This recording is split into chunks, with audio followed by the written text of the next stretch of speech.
So with these words, I give the floor over to Katarina on collaborative harvesting for the knowledge community. Please, Katarina. Yes, thank you for this nice introduction. So then I will start with the main topic, which you already introduced well. Thank you, Tanya. Collaborative harvesting going beyond pure research. What do we mean by that? So in CETPartnership, we aim at creating new technologies that can help the clean energy transition partnership, but we don't want that these technologies or the results are just put into publications. We want them to be brought to the market and be adopted by different need owners and stakeholders. This is why we have this 3-layer research model. And to fulfill this model, we have 3 different bodies, which is the monitoring team, the knowledge community management team, I'm part, and the impact network management, Tanya is responsible for. So what does that mean? So the monitoring team, it measures the performance of the CETPartnership projects and the entire partnership. It also collects data and checks its consistency. It also analyzes data against different targets of the partnership, and it interprets results and draws conclusions. From the knowledge perspective, we generate tangible and trustworthy knowledge from our project's outputs. We aim at creating a community of collaboration with different projects in CETPartnership, but also with other RDI projects. And we want to prepare joint aggregate outputs for further use. The impact network develops interaction tools for impact generation. It also builds capacities on tools and also validation methods. It engages external stakeholders, as well as organizes the CETPartnership level impact events with projects and need owners. So these 3 bodies are very much intertwined, and here you see in how far. So first our monitoring team provides consolidated findings based on the monitoring of the single projects. These are fed into our knowledge community, and with the help of co-creation work among the CETPartnership projects and other RDI projects, we come up with aggregated outputs. They are then again fed into the monitoring work.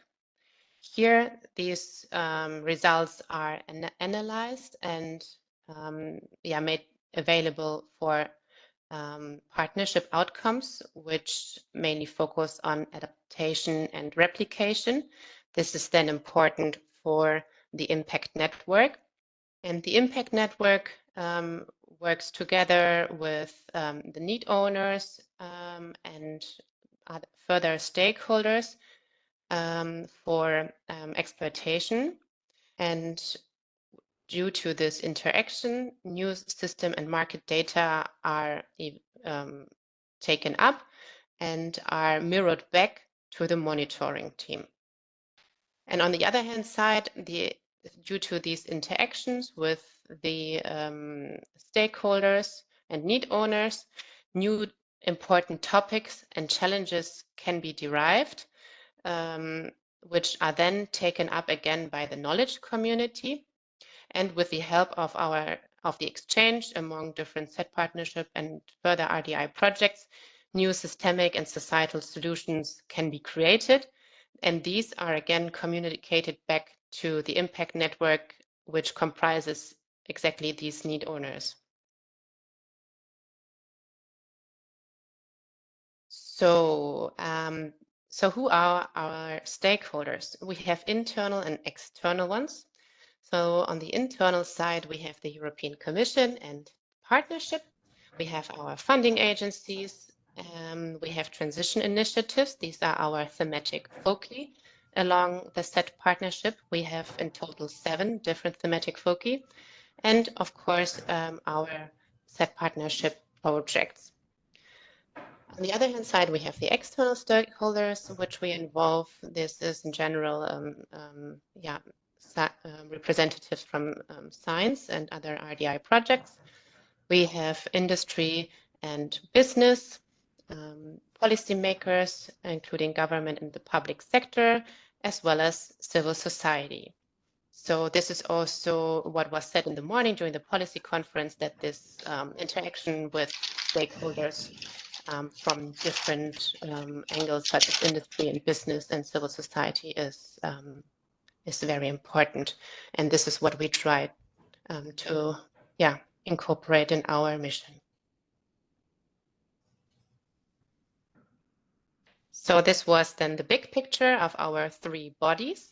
And now I'm focusing on the knowledge part. So you've seen this image before, and we continue with the knowledge community. So what are the objectives of the knowledge community? We aim at leveraging the knowledge that is produced in the framework of the funded CETPartnership projects, and we put it together to answer the cross-cutting challenges of the strategic research and innovation agenda, and by that ultimately boosting the clean energy transition. So what are cross-cutting challenges? Here you can see some examples. These are regulatory frameworks and market design, resource efficiency and circularity, fairness and justice principles, as well as digitalization. And here, what is really interesting, just last week, the European Commission released a press release on the updated strategic energy technology plan for Europe's clean, secure, and competitive energy future. So this is the CET plan. And here they state that the Commission will take action in the following areas. So for them, it's important to include new priorities on cross-cutting issues. These include sustainability by design, skills development, research and innovation, tailored to societal needs, digitalization, and market accessibility. So you can see here with our cross-cutting challenges, we find parallels that are taken up by the European Commission and the CET plan. And besides that, we aim at creating a community of change makers who feel part of our family and regularly contribute to the jointly generated knowledge. So what is the motivation for the projects and the initiative? For the projects, they can interact among each other and also with other RDI projects. There is knowledge co-creation happening in a cross-cutting thematic working group. And there is this connection to the need owners and other stakeholders, where we have this close link to the impact network. And the projects have the opportunity to include their ideas and partners in future codes. For the initiative as a whole, new evidence-based and strategic knowledge will be developed. We have input for further research, development, innovation activities. We can work on critical topics that are not yet covered by funded projects. So here in the morning, we had the topic of sustainable supply chains in the energy sector, which we now take up more and more in the knowledge community. And we build a community of trust and respect in the family of projects. So the knowledge community works on different levels. We have an information base, which is called DISCO. And here we have the experts repository, a projects repository, and the links to other knowledge platforms. So this is, we're building this one up, and it will be launched soon. Then we have the interaction among project level, on thematic level. As I mentioned before, we have these 7 different thematic groupings, and on partnership level. So what does that mean? On project level, so here I show you some examples, and I will just focus on 3. So on project level, we have the peer-to-peer feedback meetings. So here projects with similar topics will be invited to give feedback to other peer projects on evaluated RDI activities. And then on thematic level, we have a webinar series called 60 Minutes On, from project theory to project practice. And here we have different topics that are covered in this series. I will show you more in a second. And on partnership level, we have a cross-cutting working group where we have meetings in which we identify the RDI needs and contributions on one specific cross-cutting topic. So now it was a lot of concepts and theory, but now we would like to demonstrate you what we mean by that. And I'm going to explain you these demo group sessions. So we have 3 rooms. In room 1, we're going to have a working group session on sustainable supply chains in the energy sector. So we're going to take up the topic we had in the morning. And here the method is fishbowl style. So we have invited 3 experienced projects, Sonder, Gente, and Clue, who will bring in their research results and activities based on 3 different subtopics. And then the audience can interact. They can also bring in their ideas or ask questions and bring in their feedback. So as I said before, this session takes place on, or like this working group style takes place on partnership level. In room 2, we have a webinar called 60 Minutes on Interoperability, from project theory to project practice. And this is a presentation on the topic of interoperability. And in the end, you will have some short time to raise your questions. So this is one exercise taking place on thematic level. And in room 3, we're going to focus on peer-to-peer feedback session with the focus on regulatory and market development. Here we invited 2 projects, Doris and Mesh4U, who will pitch their RDI activities based on this topic of regulatory and market development. And they will give each other feedback, and the audience is also invited to bring in their feedback. So now it's time to move to the group sessions. So as I said, we have these 3 rooms, and you can choose which you would like to be part of. So there are different options how to get to these breakout sessions. On the bottom, there is a participants pane. So this is how it looks like here on the left-hand side. It's a small person. It says participant. And then you have the option main meeting or breakout session. And you click on breakout sessions, and here you can see these 3 options, and then you can join one of these 3 group sessions. So who would like to start with wrapping up their session?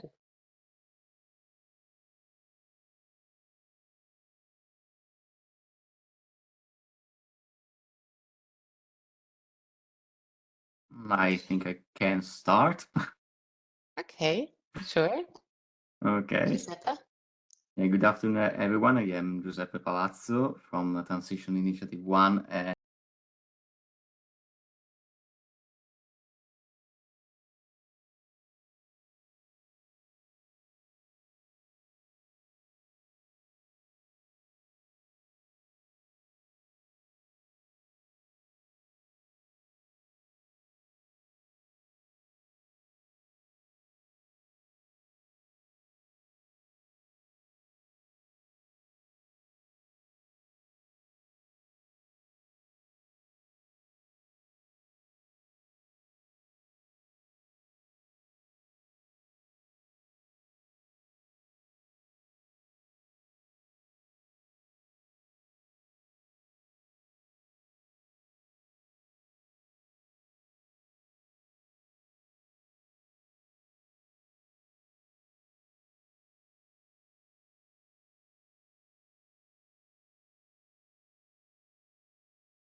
strategy, this hydrogen CCU technology then attracts huge investment and partnerships and gets implementation on large scale.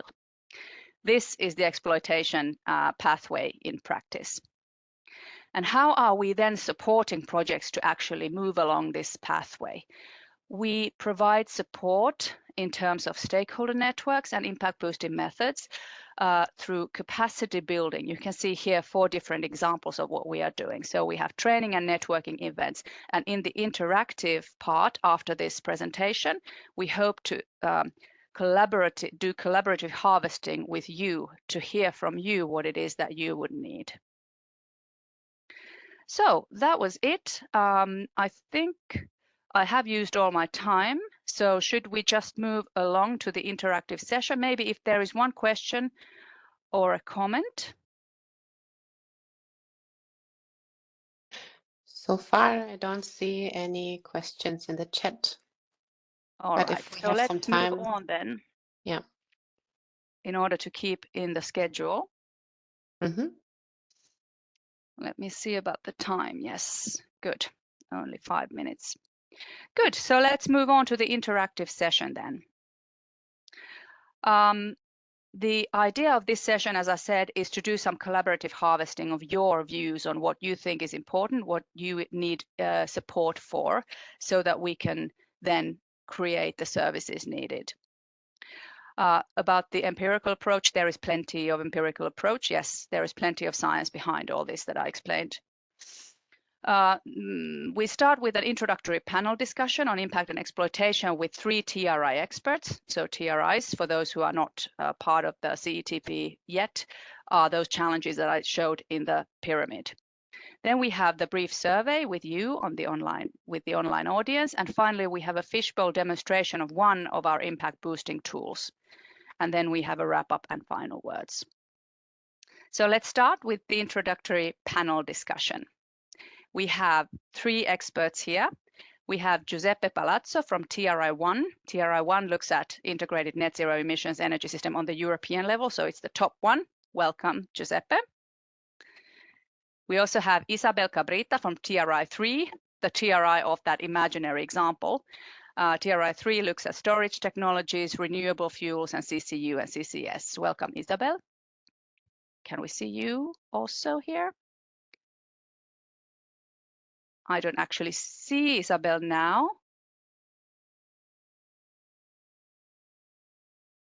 Let's see if Isabel is present. Can you see me now? I can't see you, but I can hear you. Yes, we can see you. Now we can see you. Excellent. Okay. Welcome. And finally, we have Christina Starbock from TRI5. TRI5 looks at integrated regional energy systems. Christina, are you here? I'm here. Hello. Great. I can't see you either. Oh, okay, now it is. Now I can see all of you. Clearly, the videos just took a little time to come in. But excellent. So let's get started. And so that you are not just, looking at empty space here, I'll just recap here on impact and exploitation. You can see what we just discussed, or what I discussed in my introductory speech. So first of all, I'd like to ask you to tell us a little bit about your TRIs and the impact that you are striving for in them. What would you say would be the most exciting aspects of your work, and how does it fit to the bigger picture of creating this new, more sustainable, clean energy system? Should we start with Christina? Yes, thank you, Tanya. So like you said, I'm one of the co-leads for the Integrated Regional Energy System Challenge. And the focus of our TRI is we want to have solutions that come from regional and local stakeholders, that it is driven by real world problems, and that the solutions are tailor-made to the regional conditions that the stakeholders are working with. And in these kind of one of the goals of our initiative is that we would like to have these kind of initiatives become what we call ecosystems, essentially, for energy transition. With our TRI, we'd like to try to connect these different ecosystems all across Europe and beyond, so that they can inspire one another and also scale up their solutions to have a greater impact on the transition. Does that mean that even after the project is through, they would somehow be self-sustaining then? Is Yes, that what you mean by an ecosystem? Absolutely, exactly. That the consortiums that they live on, of course, and that their demonstrations and the work they do is ongoing. Yes. Oh, that sounds really great. Thank you very much. Then let's move on to Isabel. If you could tell us a little bit about TRI3. Yes, so I'm a co-leader of TRI3, and this has to do with carbon neutrality. So it's quite a broad focus on this TRI. We have storage technologies, renewable fuels, and hydrogen, and CCU and CCS. So as you can imagine, is the whole sources of energy, and is quite a variety of projects. However, we are focusing on the technology. So what we really want is to have new and even disruptive technologies in order to provide energy in a clean way. And with this, we try to have an impact on the CO2 levels. So we hope that the projects will be able even to demonstrate that by 2030, they will contribute to reduce substantially the level of greenhouse gases in 2030. And basically, we are looking into that, but we have also embraced the other areas like social aspects, cross-cutting issues, that we ask the proposers to be included in the submissions, so that we can see the impact in a way outside the development of the project itself, and try to have, let's say, at least an anticipated result after the conclusion of the projects. And basically is this. Great. So also your TRI is looking at something that is happening after the project's end. So we are doing much more than just funding a project then forgetting about it. It's really about building something that has a lasting effect. Great. Thank you very much. Very interesting. And Giuseppe, TRI1, that's putting all of this together. Yes, thank you, Tanya. Yes, as you said, I am the TRI1 office. And yes, TRI1 is focused on the development of the integrated net zero emissions energy system. So we basically work on the integration between the different energy vectors, grids, and systems in order to maximize the renewable energy consumption, and all in a view including, of course, circularity and efficiency with the higher possible level of electrification of the end uses.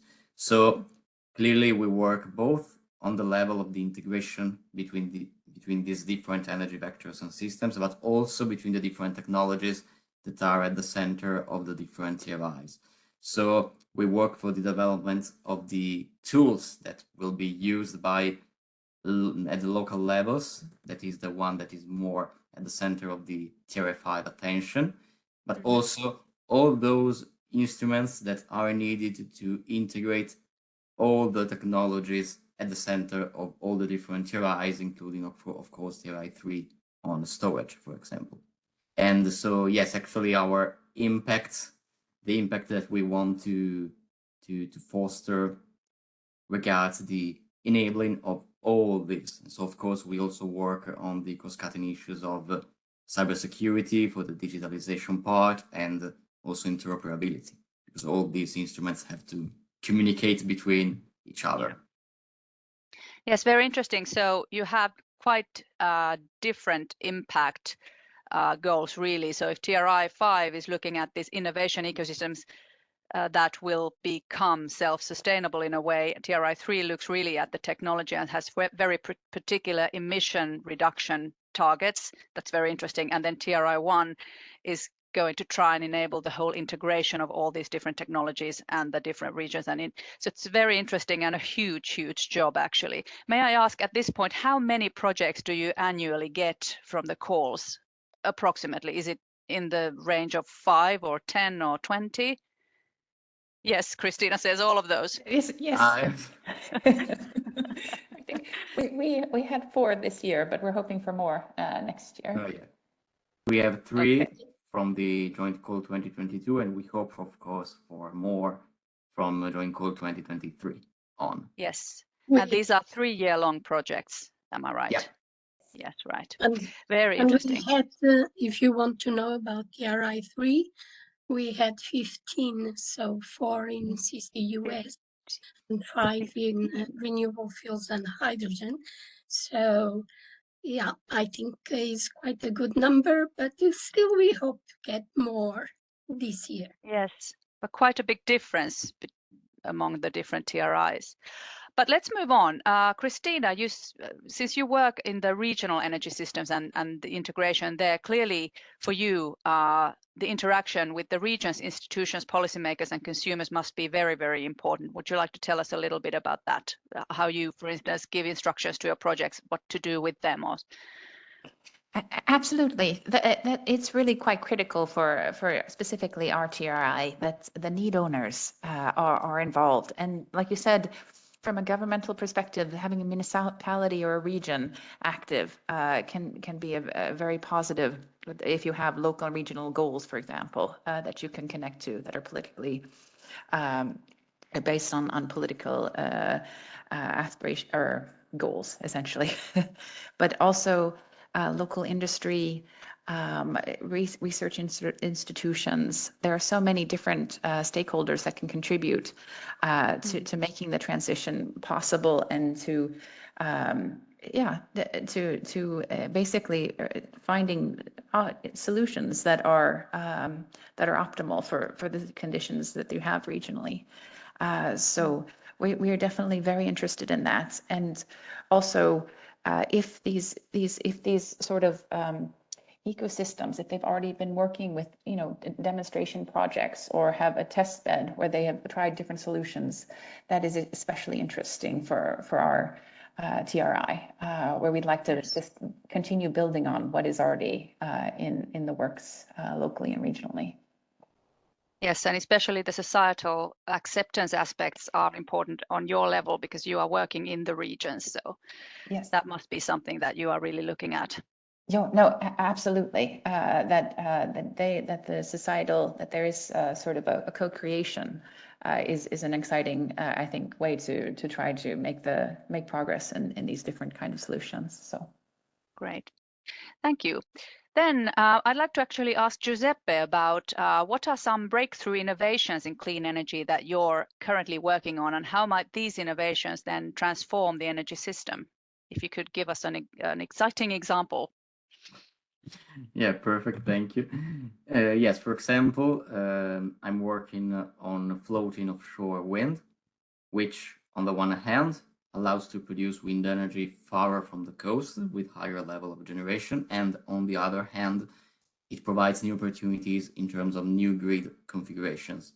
So, for example, in Northern Europe, there are already examples of offshore wind farms connected to more than one state, enabling the transmission of wind energy to the market. There are already examples of these farms that are not connected just to one state, but to more national grids. And so this system enables the transmission of wind energy to actually the place that needs the energy the most, so in a more efficient way.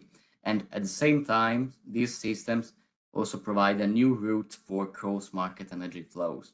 So the wind farm does not simply send wind energy to a point on shore. It sends the energy to different places and also to different national grids, so to different markets. And it also allows the energy to flow from a market to another across the sea. And of course, this is done already by fixed wind turbines. But of course, these kind of turbines cannot go in all the places in the sea, because there are parts of the sea, like in the Mediterranean, for example, that are particularly deep, whose seabed is particularly deep. So in those circumstances, the floating offshore wind turbines are the best ones. And so they basically bring the opportunity of the wind farms also in those places where from now in this moment it is more difficult to create the conditions to take up this opportunity, basically. So the contribution of this technology consists in more renewable energy and in an increase also of European energy system interconnection. It is also the topic of the TRI-1, and it is also covered by the TRI-1 call module on DC technologies for the joint call 2023. Really exciting, but it sounds also very complicated. Who are your key stakeholders when you're developing this technology and all these market opportunities that go from state to state and different grids? Yeah, of Who course. Are you working with? Let's say the direct stakeholders are, of course, the authorities of different markets, the transmission system operators and the distribution system operators, also the manufacturers of these systems, the cables, the wind turbines. But of course, the process should be open, should involve other stakeholders that may have a say in all this story, like for example the fishermen, of course the dock authorities, and also of course the I don't know, the civil society that is interested in the protection of the sea environment. Actually, there are no solid reasons to worry about the environmental impacts of these structures. It seems that also the sea life thrives around these wind turbines. Yeah. But yeah, of course, basically those are the stakeholders that you have to involve. Also to ensure that these projects are made in the best possible way. Yes, absolutely. Yeah, I know they act as kind of artificial reefs for the sea life. But yeah, it's true that they might also have some adverse effects. But thank you. That was very interesting. Then my final question actually goes to Isabel. I know that in your career, you've witnessed the difficulty Europe has in bringing innovation to market. As I said previously, we do seem to have a gap in that compared to the US and Europe. So I wonder if you have any idea what the main explanations there could be, and if, for instance, policy design has a role in this. And if you can think of ways that CETP could be useful in this, that would be very interesting.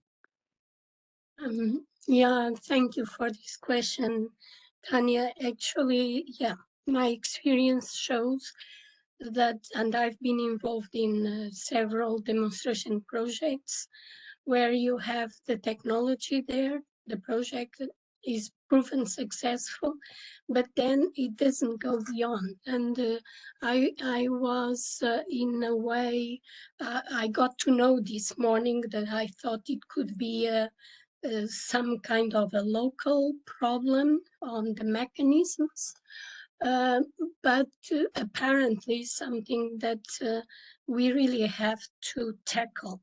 Deployment is the critical issue, and putting these technologies in place. And it happens, especially I've been working more related to hydrogen technologies and renewable fuels.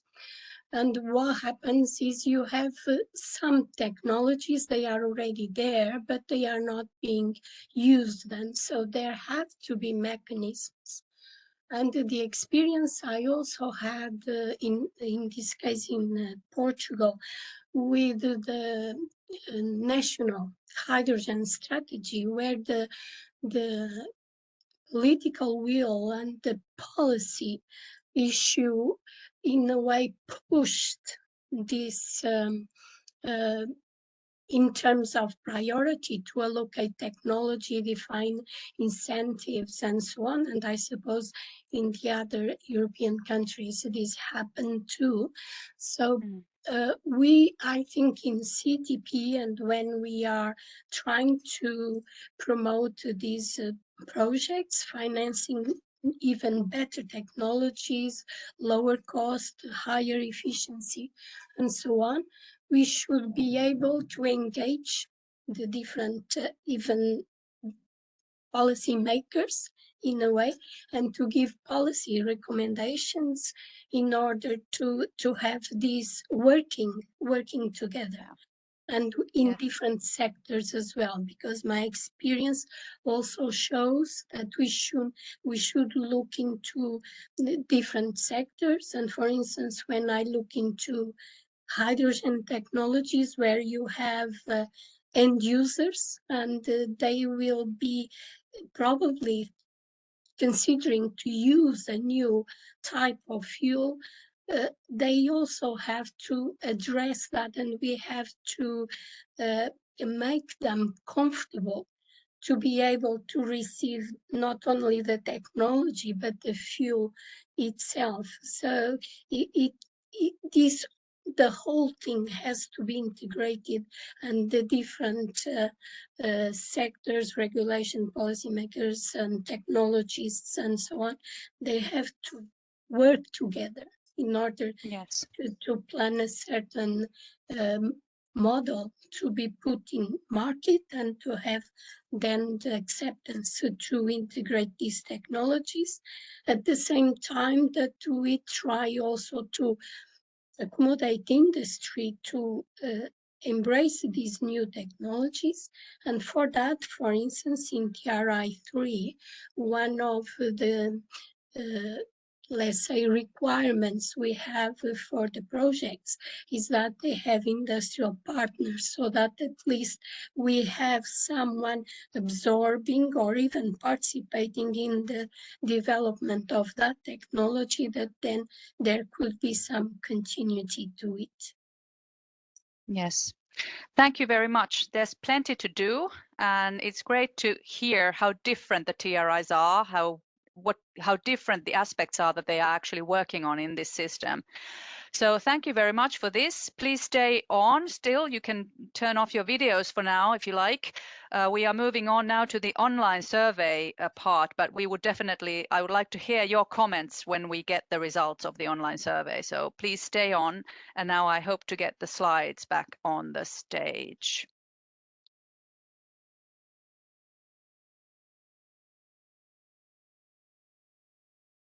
Yeah, just a second. I'm going to upload the next. No problem.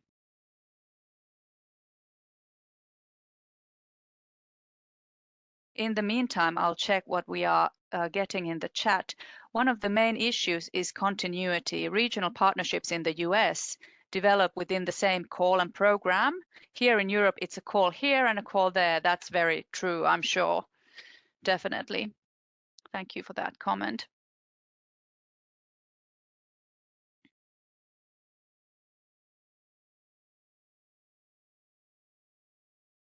This is a quick recap of all the things we have discussed, as you can see here, which is actually fantastic because that's exactly what we need at this point. So, but then I still need the control for this slide set. Let's see if I can get that. Yes, here it is. Thank you very much. So we had now we've heard from 3 TRIs, and then we go now to the online survey. So just to recap, we've talked about the quadruple helix. We've talked about the impact that solutions in CETP strive for. We've talked about the exploitation pathway, and very briefly, we've talked about the support services that we are trying to build for you so that you can get to the exploitation and impact that you want. So we would now like to take you to the Mentimeter. You can use this QR code, or you can use the code and www.menti.com.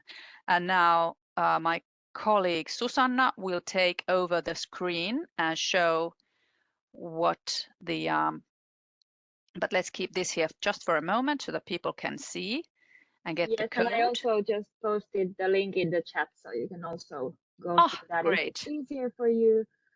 And the QR code is easy if you're using your cell phone for this. But now maybe you've had a few seconds. I will just switch to sharing the Mentimeter over here. Can you now see this? Yes, we can. So we would like to ask you 4 bunches of questions. So you will get 4 views like this. And we would like to ask you how confident you feel about these different things. And please do not be afraid to say that you don't feel confident at all, because it is most likely the case in many cases. So don't please exaggerate your skills or your confidence level, because we would like to know and hear exactly in what kind of issues we could best help you with. So let's give this now about a minute or 2, because probably it takes a little bit of time for everybody to get in there. But the questions we have here now is simply exploitation, what it is and why it is important, because the term already can be difficult. My background is in atmospheric physics, and it's not many people there who necessarily know what this term means unless they have been part of many Horizon 2020 proposals, because exploitation plan was presented or introduced in Horizon 2020. Next, we ask you about identifying the societal and environmental impact of your research or innovation or project. How confident are you there?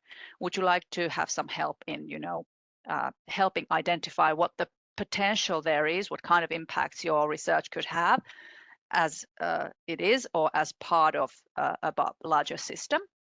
Then very important, the commercial potential of your innovation and research, because although commercialization is not necessarily something that, for instance, basic researchers or researchers from my background are so interested in, the fact is that if you're trying to implement a new system in society, if you don't have your solution somewhere where someone can buy it and use it, then it's actually not there. So that's very, very important. And finally, pitching about your project results to potential collaborators and investors. That's, of course, extremely crucial, because if you want to find the collaborators to take your project forward on the exploitation pathway, you need to have collaborators. In the end phase, you need to have investors. And it is the fact is that researchers and engineers and developers are not necessarily the best communicators always. So this could be something that we could help you with, but it seems that that is exactly the part that you are most confident in so far. So it seems that the numbers are evening out. Let's give just a couple of more seconds there before we move to the next one. Still, the numbers are changing. We are getting more and more answers. There is no hurry, so we can definitely wait until you feel that you have given the answers that you want. I'll actually take a screenshot of this for myself so that I can personally see all of the answers then in one slide on my computer, which I unfortunately can't show to you. I'll just copy it here for myself. Great. I think we are now ready to move to the next bunch of questions. Thank you very much for this. We got plenty of answers, 26 people answering at least. Okay, how confident do you feel in the next 4 questions? Societal readiness of innovations and solutions, so what it means in general. Relevant stakeholder identification, so who would be relevant stakeholders for your project? You heard from Giuseppe, Isabel, and Christina about how different their stakeholders can be, because they are coming at this clean energy system transition from a completely different angles. Next, do you have sufficient stakeholder networks? Do you know enough end users, validation test beds, partners along the value chain, or investors? Do you know enough people? And finally, stakeholder engagement methodologies. If you have an interesting stakeholder, do you know what to do with them? Do you know how to approach them? Do you know how to maybe write a value proposition for them? And do you know how to best co-create your way forward on the exploitation pathway with them? So this is very much about the societal issues, stakeholder issues, and stakeholder methodologies and networks. Numbers seem to be evening out. Still some more coming. We get many thumbs up. That's nice. I'll check the chat at this point if there are questions. What is the issue, what I feel confident about? Okay, there will be a word cloud in the end, so you can also make extra comments there. Still, we are getting more. We have 19 answers now, so let's see if we get a couple of more before we move forward. It seems that the numbers are clearly smaller than in the previous batch of questions. Okay, I'll copy these answers. Okay, we got 20 now. Just a couple of more seconds with this bunch of questions.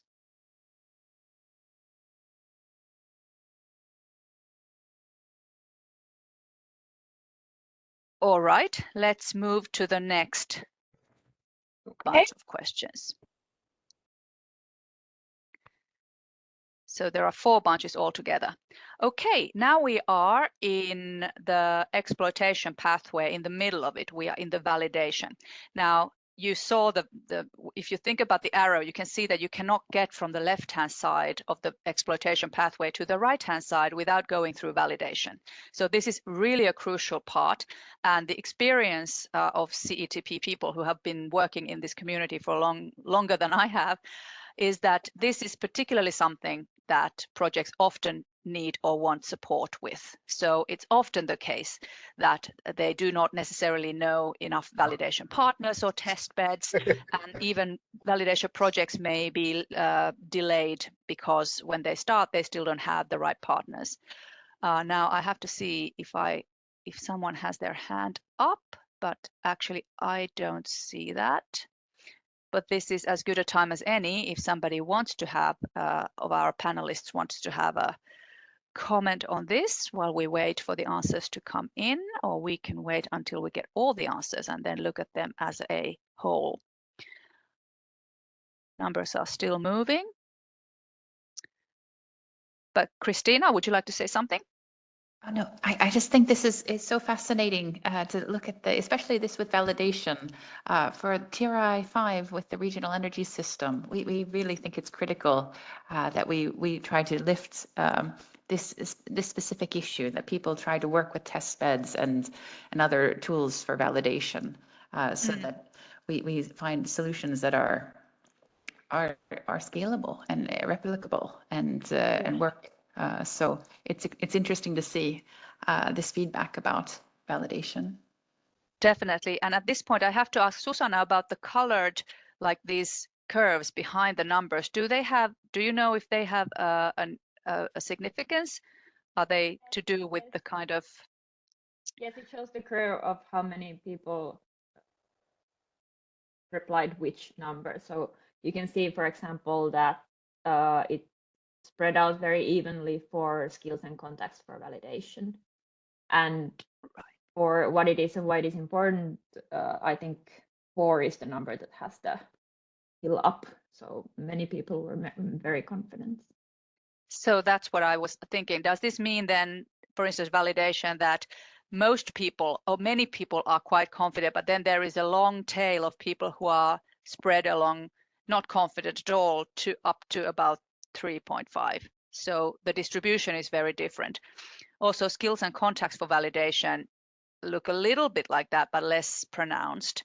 value chains where, oh yes, value chain, sorry, I didn't even read the whole thing through. I stopped at validation.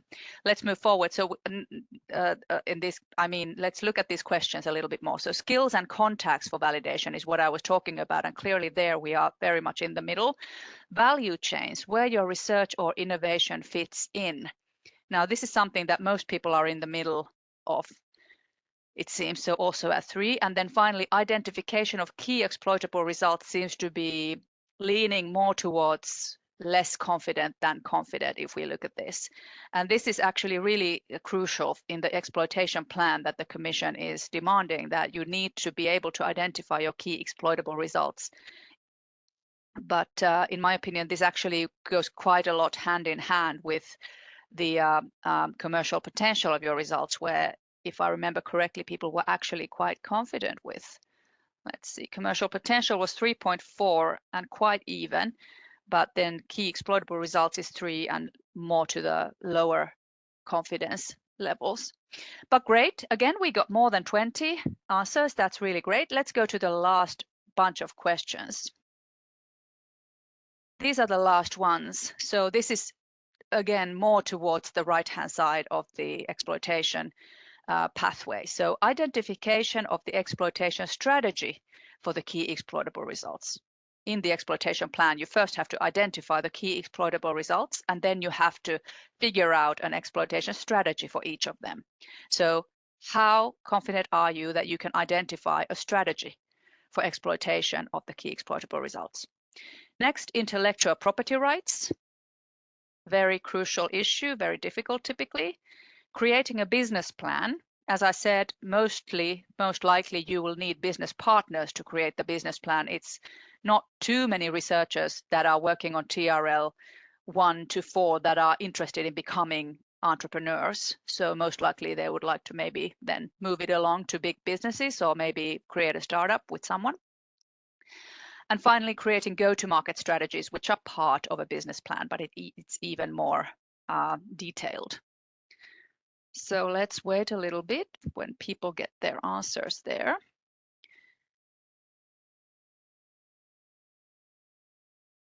And at this point already, I could ask the comment from Isabel, if you would like to comment on this, because we just talked about the kind of getting the innovations to market, and you have a long history in this. So any ideas, any thoughts about this? These are closer to the not confident than confident when we get to this. Yeah. Actually, looking at the results, it goes in line with, I think I've stated, because you have lower level of confidence on the go-to-market strategies and creating business plan. And probably, I mean, even related to property rights, and that justifies having experts on these areas included in the teams. Because what I think it's one of the issues that I lived is the projects were with the researchers, and when it came to this level, I mean, it seemed that the importance was to prove the success of the project, and one gets happy and achieved actually the target. But that's not enough, obviously. So we should actually look into this and see in CTP how we can engage other groups that will help the teams to build up on these less confident areas, because it goes very much with what is my feeling. Let's put this way. Yes. Very good. I think we have reached the end of this as well. So now we could look at if we can go back and forth a little bit. I took notes. If the results haven't changed, then in my books, the thing people were most confident about was pitching. Is it possible to go back to the first bunch of questions? the very first was the one where pitching was the last one. This one, yeah. Clearly, okay, 3.8, and very few people felt not confident at all. So clearly we have very experienced people here. So you can show, okay, that's nice. Great. So people are very confident about pitching. That's great. And then the one that was the least known, or people felt the least confident in my book, was societal readiness, which was 2.1. I think it was in the second one, maybe. Here. Okay, it has even dropped a little bit, so it's 2 now. So most people felt not so confident about societal readiness, what it means. Okay, and stakeholder engagement methodologies was also quite low. It was 2.5. There it is, actually. And go-to-market strategy was also 2.5. And if you can see, there was 8 people saying that they are not at all familiar with stakeholder engagement methods. That's interesting. And creating go-to-market strategies, this is more even, but still most people feel less confident than confident. Okay, very, very nice.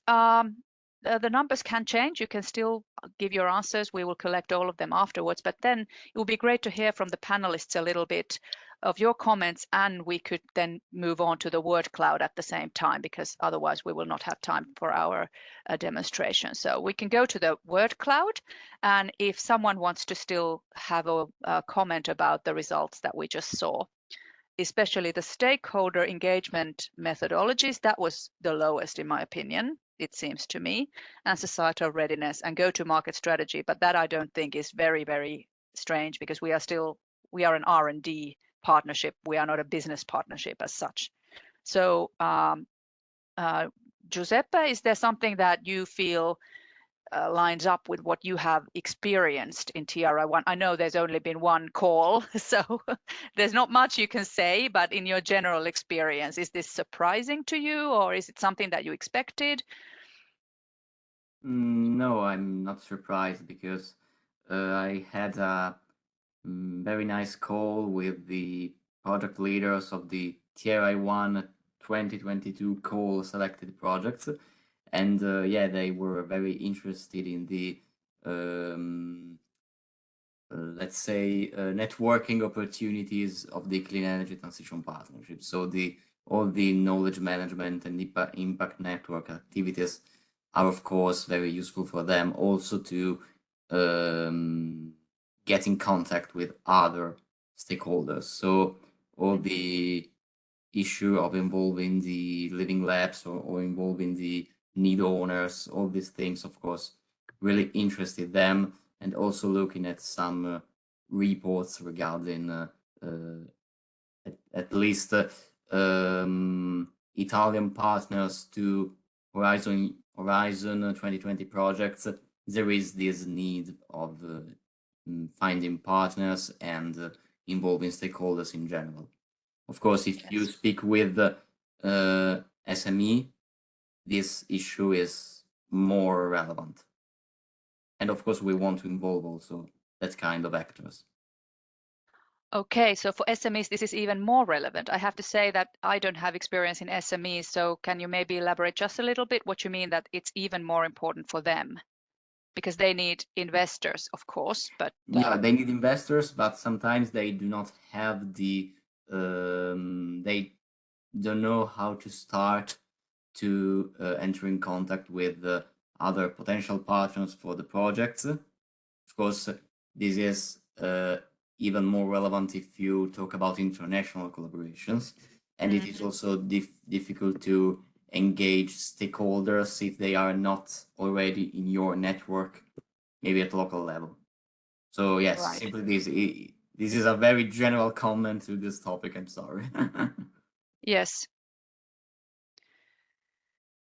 Okay, now we can look at the word cloud we have here until we go to the final part of this session, which is the demonstration of one of the impact boosting tools that we already have. Let's see what it says. Regulatory barriers is clearly the biggest issue. So that is something that we discussed in the policy conference also. And definitely what Giuseppe's TRI is looking at from the whole EU's perspective, but I understand that also TRI 5 has to deal with this because the different regions are very much in different phases of the clean energy transition, and I'm guessing that their regulations are not always compatible with this whole idea of a clean energy system for the whole of Europe. Maybe Christina, you want to concur?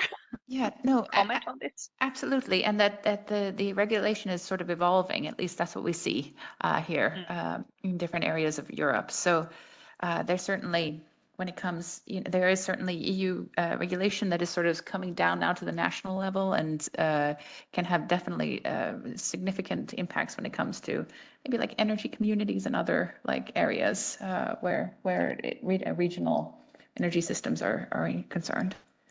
So. Right.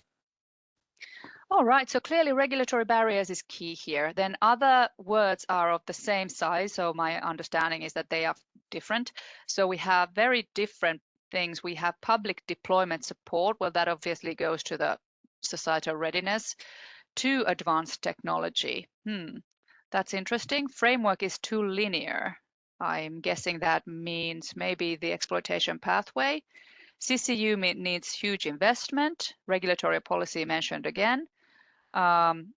Small EU PV industry size, is that photovoltaic? Price volatility, not clear benefits, don't know what's expected. I guess that's from a project's point of view. So obviously we try to do better there and help projects to understand what's expected in the call text and everything. Gaps between projects, well, that's what the knowledge community is trying to tackle. Social implementation, another time mentioned that. And quantitative impact assessment. Okay, very kind of a varied thing, but public deployment support is now mentioned at least twice and regulatory barriers several times. So this is very interesting. You can continue adding words to this, but now we would like to get back to the slides, because we go now to the final little test that we have. And let's see if I can get the control for this slide set.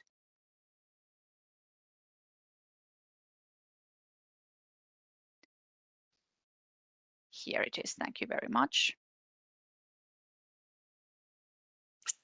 So we go to the fishbowl demonstration of one impact boosting tool. And just to wrap or recap, this is about the quadruple helix. So we went through the different ways the quadruple helix sectors, the industry, government, society, and research, have to do with the clean energy system transition. We've talked a lot about it. So now we're just going to do a little exercise on this kind of a mirror board, which is exactly like a mural. I don't know what the difference is really. So I hope our panelists are there now, and I hope that Susanna, you can show take the screen again and show the mirror board here on the screen. And the panelists, you are very welcome to start working on this. So in this mirror board, you see the quadruple helix groups on the left-hand side as a column, government, research, community, which refers to the social part, and industry. And then there are 5 different columns. And the question is, what would be the reason for stakeholder engagement in terms of these 5 different columns? So information, what kind of information would you need? And you can answer from your TRI's perspective as much as you know. And the clean energy system transition in general, if you like, but you can definitely answer from your TRI's perspective or any particular perspective you like. This is just a demonstration. There is no right or wrong answer here. But first of all, information. What kind of information would you need from the government? Then tailoring solutions, for instance, locally or for a particular sector or for a particular system. What kind of information do you then need from government or collaboration do you need from government, research, societal community, or industry? Systemic transition. Now, this is the whole point of the CETP. What do you need from the government for that? From research. I've already put there circular and digital solutions, definitely. From the local or regional community, or from the industry. And what kind of risk management aspects can you see working with the government, research community, or the industry in terms of this whole, your TRI or the system? And finally, what would be a risk if you do not engage these particular stakeholders. It's sometimes easier to figure out what could happen if you do not engage them than to simply think about the risk management. That's why these kind of two sides of the same coin are there. Risk is definitely one of the focus or the focal things in stakeholder engagement, similarly to validation, really, because if you do not engage stakeholders, many things can go wrong. So let's see, clearly we are starting to get some notes there. Let's just use like a couple of minutes for this. We don't need too much time. And then we'll just go through what you thought, and then we'll have a final discussion. We can have 2 or 3 minutes for this still. And I could even put a couple of notes there based on the policy conference this morning, because I took some notes. I'll go in there and write a couple of notes there based on what I heard in the policy conference. So just a moment. I'll choose some different color like turquoise. Okay. I can explain what I'm writing at the same time, so we don't have to go through my notes in the end. In the policy conference, something that was particularly mentioned, which was really interesting, I thought, was societal acceptance from the point of view that many local communities or regions have many jobs that are based or dependent on the fossil economy. So that is critical. There will be no societal acceptance to a development that takes away your jobs. So I'll write here, societal acceptance regarding fossil dependent jobs. I think that's quite interesting. I'll put it in systemic transition. That could also be actually in tailoring solutions, but well, maybe I can't move it. Can I move it? I'll move it here between the two. Then there was something else that was mentioned. Social sciences and humanities and NGOs are necessary to make people understand what the transition means. Okay, I'll put that somewhere, maybe closer to research. That would maybe be between these two. So NGOs and social sciences and humanities. This is going to be really small text. What the transition means. And it also goes close to community. So I'm going to move it here. And then there was another one. There was visions for local scenarios after the transition. I'll put that one in still. That will be from research. Tailoring solutions. I'll just put visions for life after the transition.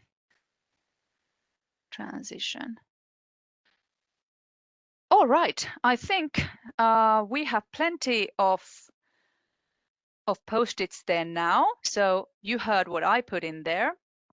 Let's go and listen to what our panelists put in there. Who would like to start? This is quite small. I'll make it a little bigger. You can zoom in if you can.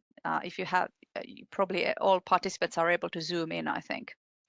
Okay, would Isabel like to start? You're the first face on my screen now here.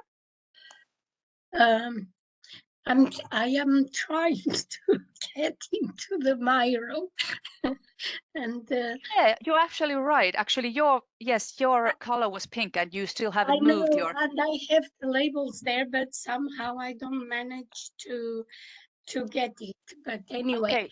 Don't worry about it. You can just say a couple of words in your own words without the post-its. You're asking me about the government information, or just to any of the squares you can see there. You can answer about the government. That's what we discussed before. So definitely you can answer about that. Yeah, go ahead. I'm looking at it. I can see the post-its on the research community, industry, and so on. But I can see that in the government area is limited, and I think the role of government is is very important, not only to follow the financing programs, to be in line with the policies, and that is something that probably should we should they should be aware of the advancements on technology, and CETP could have an important role on creating that awareness in terms of results of the projects, which give to policy recommendation. And so that information would be important to provide to the national, and that's what I was trying to add, but I didn't manage to get my pink things. Okay, that's okay. That's very nice. That's okay. No problem at all. We can move on to Giuseppe and Christina. We have just enough time. So Giuseppe, I think your color was yellow, I believe. No, my color was green, I think. Yes. I hope I took the right one. Yes. Okay. Okay, perfect. Okay, looking again at my post-its. Okay, yes, I put, for example, this one regarding the role of government regarding the systemic transition. So, of course, it is important to involve the government because we need to know what are the long-term views, the long-term plans on the development of the different solutions, or maybe not the development, but the use, the implementation of different solutions. If we know how much, I don't know, hydrogen, how much solar the government wants to foresees to install and to use, I don't know, in the mid and long term, then we can also accordingly plan the research activities, for example. Then again, if you do not involve the government, you could also risk to develop, let's say, pieces that do not fit together, because you don't have the overall picture, and you can, of course, develop things that are not able to talk, communicate among each other, not interoperable. Yes. Then this is quite general, the role of involving community regarding the information. You have to involve the higher possible number of stakeholders, of relevant stakeholders, in order to realize, I called it a holistic just transition, basically in order not to underestimate aspects that you can consider not relevant, but that can be relevant after sometimes. So yeah, that's also the risk of not involving community.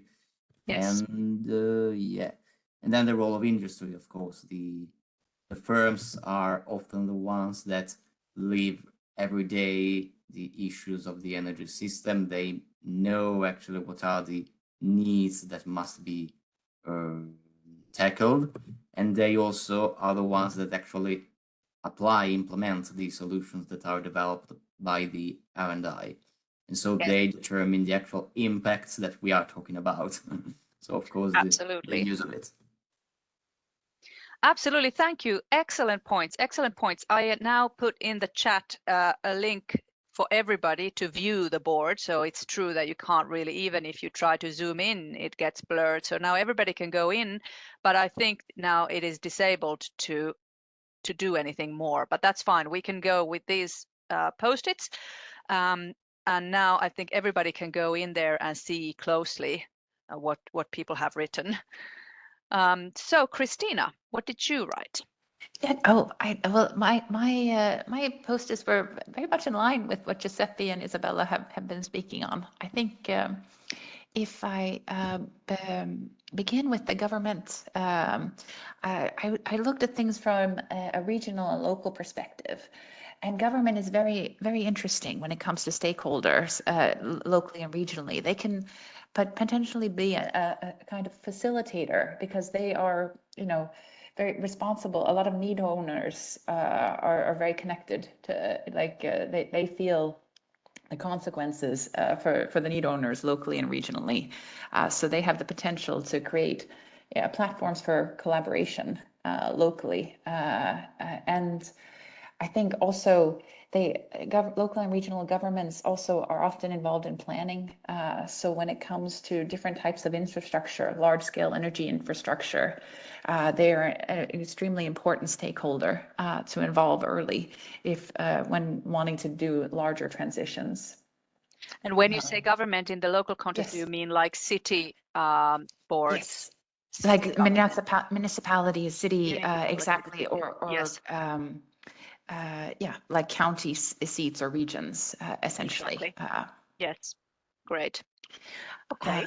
So, and then I went when thinking about research from a regional and local perspective.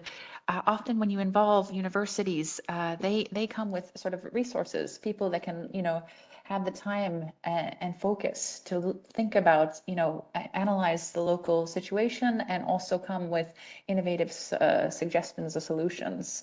So they're often, when trying to put together a project, really critical in terms of making the right kind of initiatives happen locally. I looked also at community.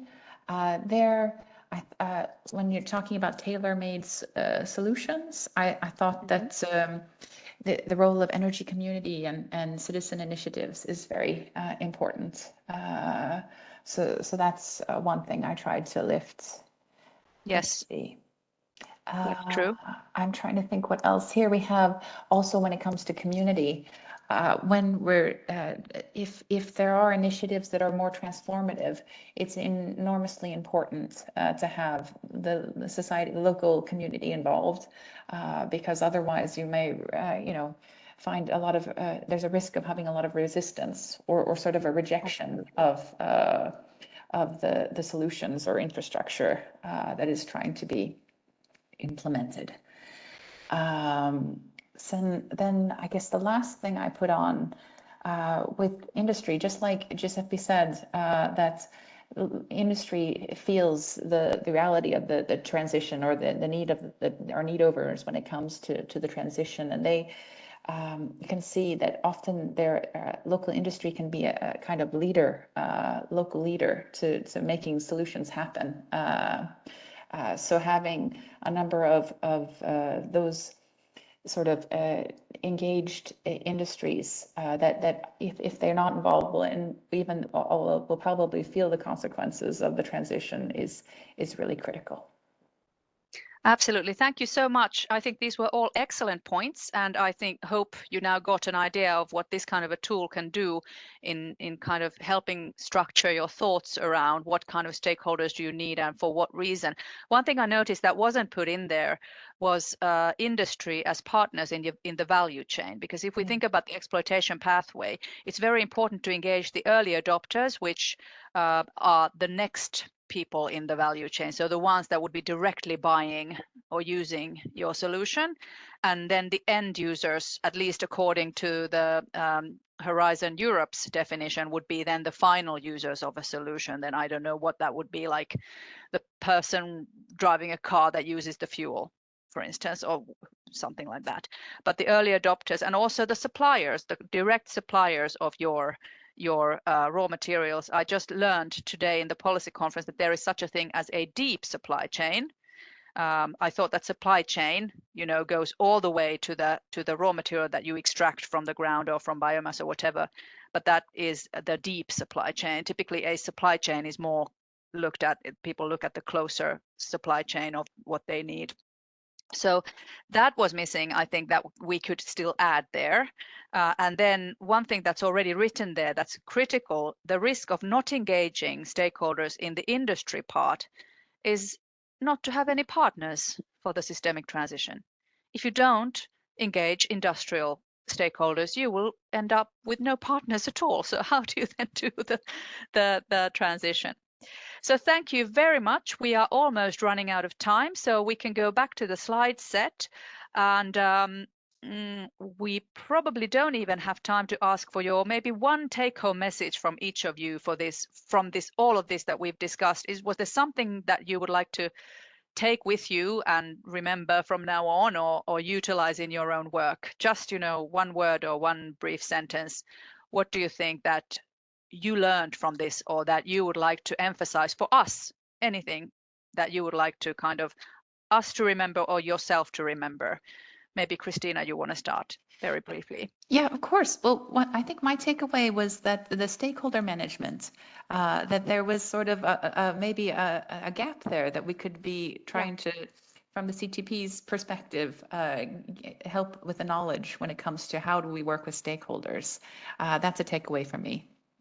Excellent. That's why we have the methodology library, the CETP Impact Library that we are building with TRIs, actually. Isabel, what remains in your memory? Yeah, my brain.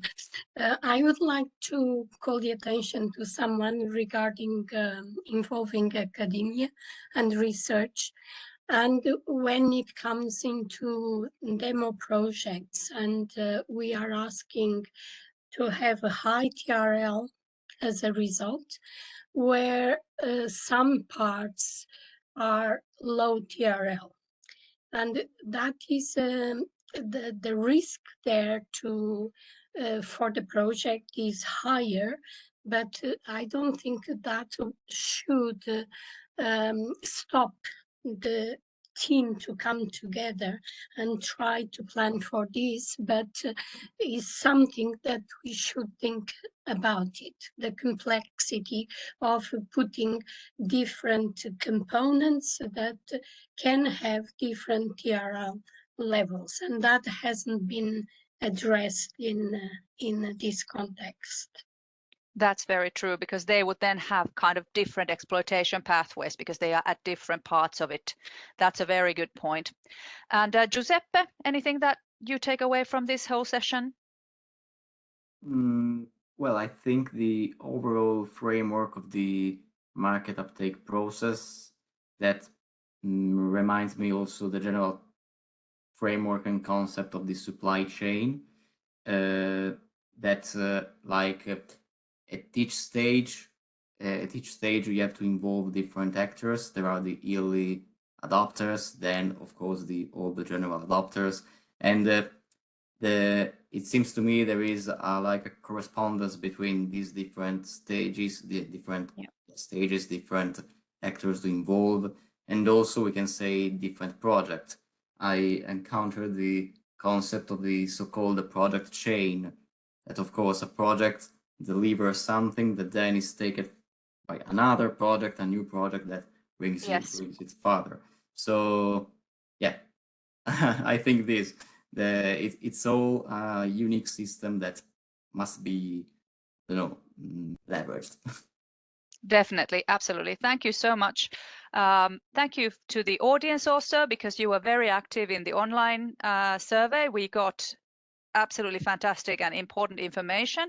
And the next steps will be that we take this information and apply it in the services that we are building, the capacity building that we are doing next year with the stakeholder networks that we are offering you and helping you with through the impact network that I showed. Now, I don't have the slides here and we don't have time to go back to them, but if you look at the slides later, you can see that there is an impact network service. So this is the map of intermediary stakeholders that can then take you further to actual target stakeholders. And then we have the library of the methodologies that we are building, and this tool will be there, one of the first ones, but we are building that based on tools that can be simply put there because we have those tools already, but also we are building and creating tools based on the interactions that the TRI projects will have with stakeholders. So we are taking the experience from them and kind of creating tools based on what we are already doing. So experience-based tools, because they will be specific for CETP. So also we hope to do that with the knowledge community and, the bigger picture actors here, not just the projects, obviously, because there will be many, many projects and we won't be able to work with projects directly in this impact and exploitation. That's what the TRIs do. But we will be working with the TRIs and the other coordination bodies. So I thank you once again very much, the audience and the coordinators, and Katarina and her team helping with technicalities, and Susanna. And especially our panelists.